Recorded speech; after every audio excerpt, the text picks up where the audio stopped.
Membaca karakter Ferdy Sambo dari tulisan tangan. Sensitif. Ketika menghadapi sidang kode etik, Irjen Ferdy Sambo menyebarkan surat permohonan maafnya ke media sosial pada Jumat 26 Agustus 2022 kemarin. Permohonan maaf Ferdy Sambo mendapatkan banyak sorotan. Pasalnya, tersangka pembunuhan berencana ini tak meminta maaf kepada keluarga Brigadir J.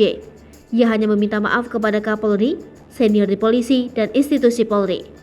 Sontak gaya Ferdy Sambo tak meminta maaf ke keluarga korban membuat publik marah. Namun di samping itu, Ferdy Sambo ada hal yang baru menjadi sorotan, yakni tanda tangan di surat permohonan maaf itu.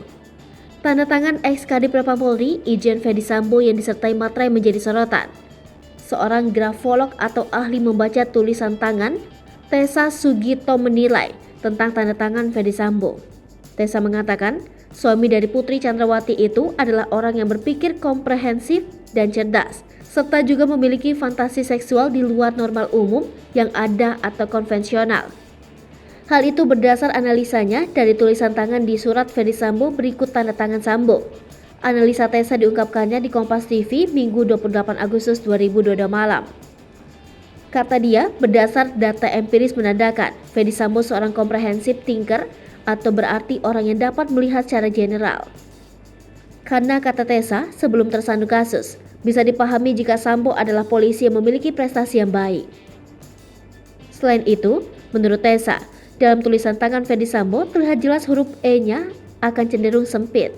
Sehingga kata dia bisa ada kecenderungan bahwa akhirnya Sambo lebih sulit menerima masukan dari orang lain. Selain itu kata Tessa, dari tulisannya Ferdy Sambo adalah ciri orang yang temperamental, mudah marah dan mudah tersinggung. Selain itu kata dia, Ferdy Sambo juga cenderung melakukan agresi atau kekerasan fisik karena sifatnya yang temperamen dan mudah marah. Analisisnya kata Tessa, karena simbol tanda tangan seperti alat kelamin pria itu biasanya, maka pemiliknya atau penulisnya memiliki kecenderungan seksual fantasi yang lain. Menurut Tessa, tanda tangan itu sebenarnya bisa diartikan adalah branding atau pencitraan yang terlihat sekilas. Ia menjelaskan di tanda tangan Ferdy Sambo juga tampak memiliki underline atau garis bawah. Selain itu Tessa mengatakan terlihat pula dari tulisan suratnya, Ferdy Sambo memiliki trauma masa lalu atau ketakutan masa lalu yang sulit dilupakan. Tessa menjelaskan dari hasil penelitian, akurasi grafologi atas karakter dan sifat seseorang mencapai 85% ke atas. Terkait apakah hasil analisis grafologi tulisan tangan ini bisa dipakai kepolisian untuk penyidikan dan pendalaman, menurut Tessa, sangat mungkin dipakai untuk opini ahli dalam menilai karakter seseorang.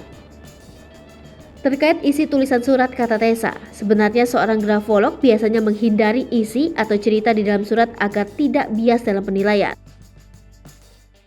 Hai pemirsa Selipopo TV, jangan lupa komen, like, dan subscribe, serta tonton terus berita-berita terupdate lainnya ya.